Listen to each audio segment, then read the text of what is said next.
Hello and welcome into Beaver Inside Access. I'm your host Kurt Miller inside the Beaver Dam here on Minot State University's campus.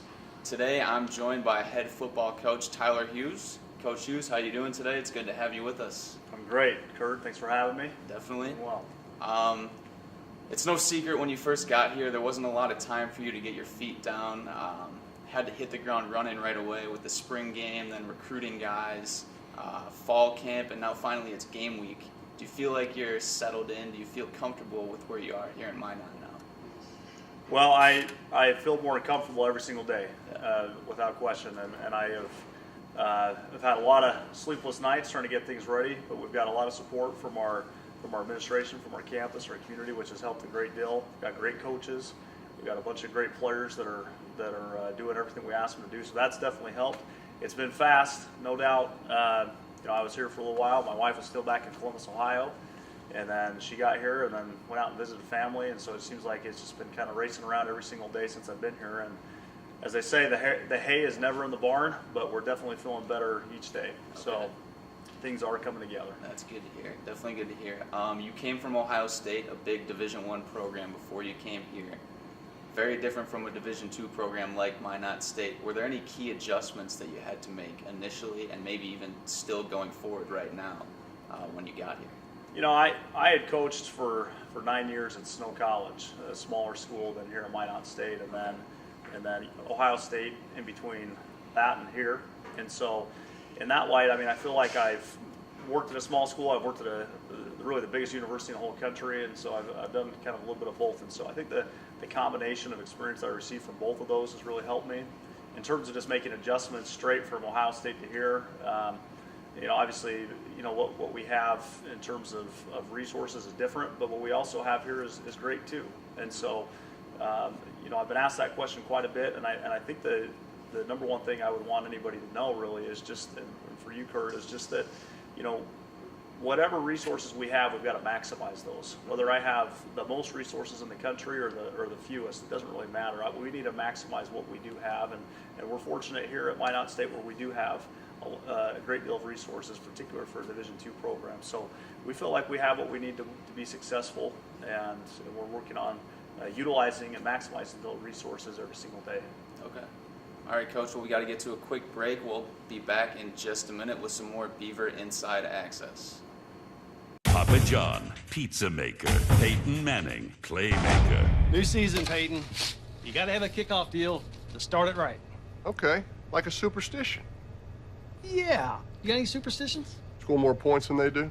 It's not really superstitious. It works. Up your game with the new kickoff special. Get any large 2-topping pizza, only $10. Add a mega chocolate chip cookie for only $5 more. Better ingredients, better pizza, Better football.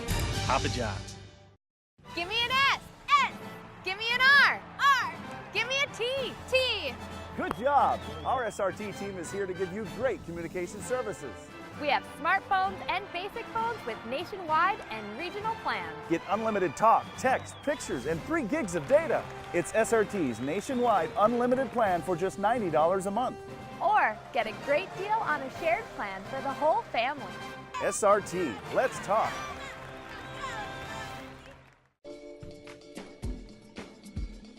His 2 cents is worth 47 beaver bucks and change. He doesn't pretend magic, he does magic. Professors use his Scantron as the answer key.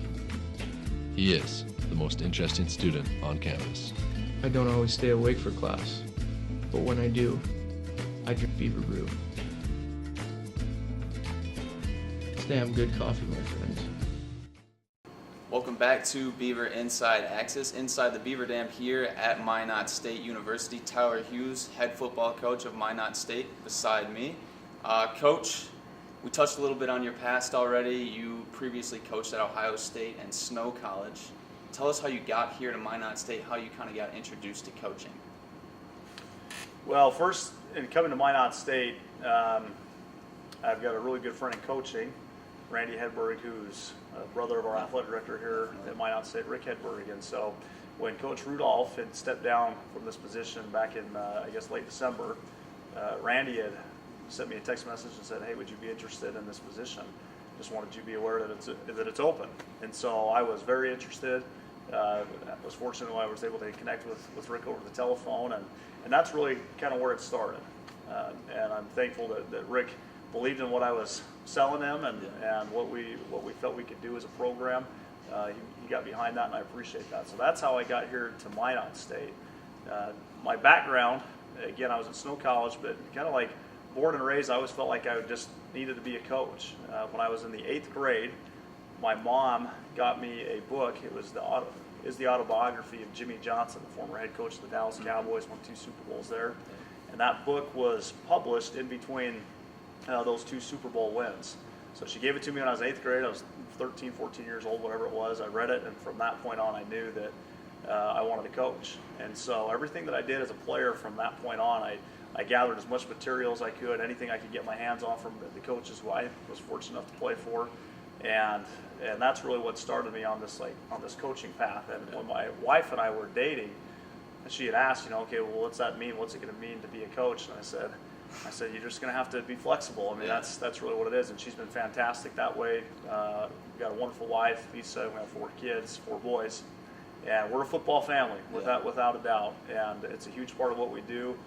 Last night we had a practice, and she came over with the kids, like she's done quite a bit already, just to say hi and visit, and that type of thing. And so we have a football family.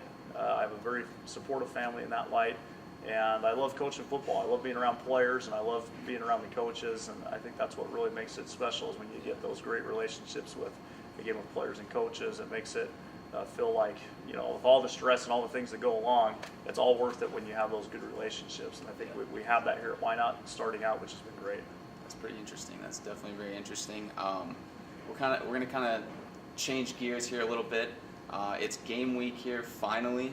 You guys are playing at Sioux Falls this Saturday. How excited are you? How excited is the team? A lot of hard work in the rearview mirror for you guys in the spring and then in preseason camp here in the fall. Yeah, we're very excited.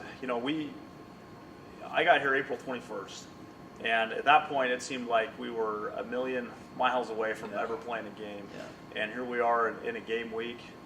We were doing our typical Monday game week preparations here before we came over here to the show, and it just feels exciting that we're really putting a game plan together, that we're breaking down film and doing all those things that is the real exciting part of the game in terms of the strategics. So we're excited. The kids are excited. They're looking forward to play together as a team. They've worked very hard. They've done everything that I've asked them to do. I couldn't be happier with this group of guys because of the effort that they've put in such short order. And then with our coaches, same thing. They've done everything that I've asked. Yesterday when I talked to them, I said, you guys just be patient as I grind on all these little details, because everything has kind of been double time in the last 4 or 5 months. And so we're trying to squeeze everything in that we would normally have done from January to now in between late April now. Yeah. And so it's been a little bit of a grind on everybody, but right now I think our team feels fresh. They're ready to go. We obviously have the weeks of practice and preparation to get us finally there. But to this point, I really couldn't be happier with where we're at. Okay, definitely good to hear. We got to get to another break really quickly. On the other side, we'll have more Beaver Inside Access. Minot is a happening city, and it's time for you to get out and play.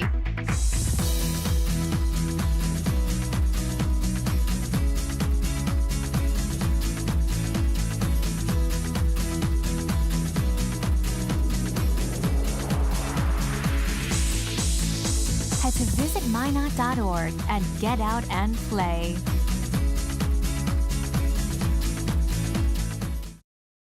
I got my first hunting dog when I was 17. My passion for pheasant hunting has taken off ever since. One thing I really enjoy about pheasant hunting is it's an active sport. If you're serious about pheasant hunting, you're going to be out there working for the birds. The gear that's available today is going to make your hunt just that much more enjoyable. Watching my own dog work, being out there with my friends, congratulating a buddy on a good shot, those are all things that I really like about upland hunting. I'm Judd Geese, and I'm an upland hunting expert at Shields.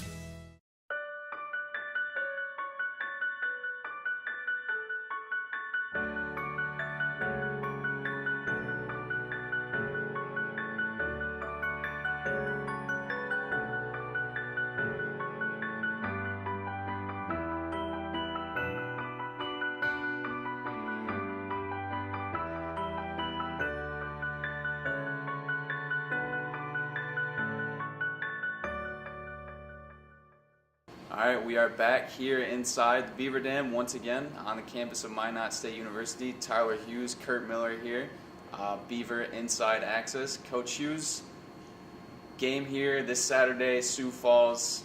What can the fans and the community here in Minot expect from you when your team's playing to their highest capability? What's kind of your main coaching philosophies? Well, the type of team that we want to have on the field, really we refer to this as our playing style, and I've talked to our kids about this all the time. There's a few things that we want to emphasize. Number one, we refer to the way that we play on a given snap, which is 4 to 6, A to B. So what that means is a given football play is about 4 to 6 seconds. Okay. And so we want our players to go from point A, wherever that play starts, to point B, wherever they need to be. You know, if I'm a defensive player running to the ball, if I'm a wide receiver running a post route, wherever point B is, that they go for that 4 to 6 seconds, and they go from point A to point B as fast as they can go and as hard as they can go. Okay. And as intelligently as they can go. And so that's a big thing. So we'll emphasize that, and we have emphasized that all the time with our kids during fall camp, 4 to 6, A to B.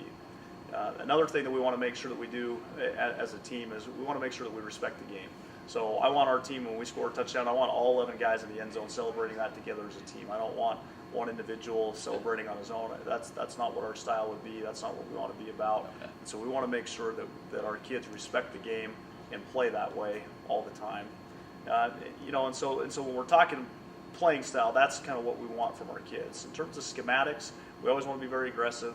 Everything that we do, offensively, defensively, special teams, we want to take the tempo of the game to our opponent. We don't want to sit back on our heels and wait and react for anything. We want to be very aggressive and attack all the time. And there's never, in my mind, ever been a really great team that always sits back on their heels.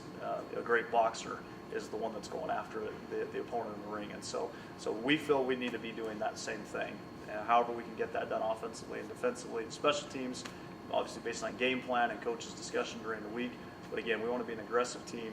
We want to be an exciting team. We want fans to feel like when they watch Minot State football that the kids play together as a team, that they play intelligently, as I mentioned, and they respect the game and play hard for one another. And so that's what we're looking for from our team. Okay. A lot of changes were made, obviously, in the offseason with the coaching staff. One of the guys that did stick around from the previous coaching staff, though, defensive coordinator Byron Thomas. How do you and him mesh? Are there any key similarities, differences between your coaching philosophies? You know, I was really fortunate when I got here that Byron is here, because one thing that he has that I think is really important is he has a real love for the players. And so he had done a great deal of recruiting. He had done a great deal of relationship building with the kids that were currently here. And so when I got here, he was a great resource. I could ask him about each individual on the team. He had great perspective on the kids and where we were at as a program to that point. And so I definitely, as I mentioned, used him as a great resource to help me in that transition period. I still lean on him all the time and say, Coach Thomas, how are these guys doing? What do you think about this player or that situation? And again, he has very good insight. He's a young coach, mature far beyond his years. So we're fortunate to have him. Schematically, you know, as I just mentioned, we want to be an aggressive team. He wants to be an aggressive defensive coach. He doesn't want to sit back and let the team, the other team, the offense, dictate the tempo of the game. He wants to make sure that we establish an identity clearly right from the beginning as an attacking team, as a pressure team, and that's what I want us to be. So I think schematically it was easy. Yeah. And I think, but the biggest thing was, you know, how is he going to be with people? And as I mentioned, he's fantastic that way. And that was my number one thing with him and any assistant coach is how are they with people. So we're excited to have him amongst all the other assistant coaches. We've got a very strong staff. Yeah. Well, I think I can speak for everyone here. We're excited for Minot State football to start on Saturday. We have one more break before we wrap things up here with Beaver Inside Access. We'll get to that on the other side. Whether they're big or small, dreams make life worth living. First International Bank and Trust knows it's not just money in your account. There are hopes, goals, and dreams. Here's to more dreams, to less worrying about money, to more moments being in the moment, to living first. Because when your finances are in order, you can focus on things that money can't buy. First International Bank and Trust. Live first.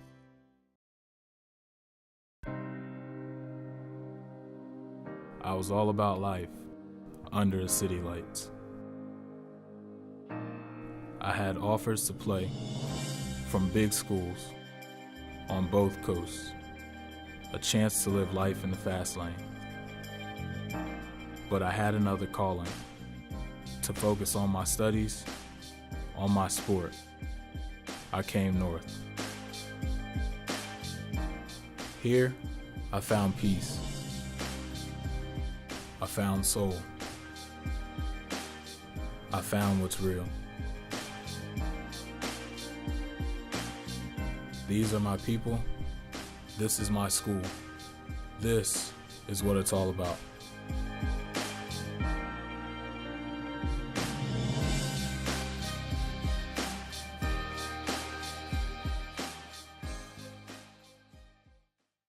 Welcome back to Beaver Inside Access inside the Beaver Dam here on Minot State University's campus. Coach Hughes, one more question for you before we wrap things up here. It's game week once again. A lot of hard work put into the off-season, into the preseason camp here. How difficult was it to come up with a depth chart for this week's game? Well, it was difficult in that we had a lot of great players competing for time, and that's one of the hard things as a coach is eventually you have to make a decision point, right? Who's going to be the starter? Who's going to be the second team guy? And obviously guys who are competitive all want to be starters. So the players have to accept roles that they're allotted to at this stage of the year and throughout the season. I'm always a big fan of role players. I like the guys who maybe play 20, 25 snaps a game and give us their all. And maybe they're not a starter, maybe they're not an every down guy, but they're a role player and they have a great value to the team. So I'm a big fan of those guys. So as a coach, I need to make sure that those guys still feel like they have a role, they have strong value, and that they're going to be very important to our success. As a coach, really in terms of like the schematics and on the field, the most important thing for us to do is identify what our players can do and to get them in those positions. So in this short window that we had, it was difficult really identifying, this particular player runs these routes well, or this particular player blitzes well from this position. I mean, there wasn't as much data as you would hope to have in making those types of decisions. However, I feel like players generally separate themselves relatively quickly if they're going hard, which our kids certainly did during fall camp. So I feel like we've got a good start to the season in terms of where we're at depth chart wise. Of course, that's always an active file as the season goes on, and we expect that to be, because we expect those guys who are twos that are uncomfortable with that, we expect them to compete and work to be in a first team position at some point and want to be there. And then the guys who are in that first team, they need to not only maintain the spot that they're in, but they need to progress and get better and better as the season goes on. They can't be the same player in 11 weeks that they are today. They need to get better as well. And that goes for coaches. We all have to improve. So there was some challenge to it, but I think we've made some good strides, and we're on the right track in regards to our depth chart. Okay. That's all we have here on Beaver Inside Access. Coach, I wish you the best of luck against Sioux Falls this weekend. Thank you. Kickoff is set for noon.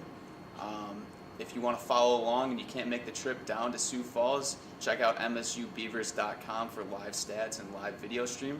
The Beavers are home the following weekend, September 13th, against Upper Iowa. The kickoff is set for 6 p.m. and it's Community Appreciation Day, so fireworks will commence the game afterwards. Thank you for joining us once again on Beaver Inside Access.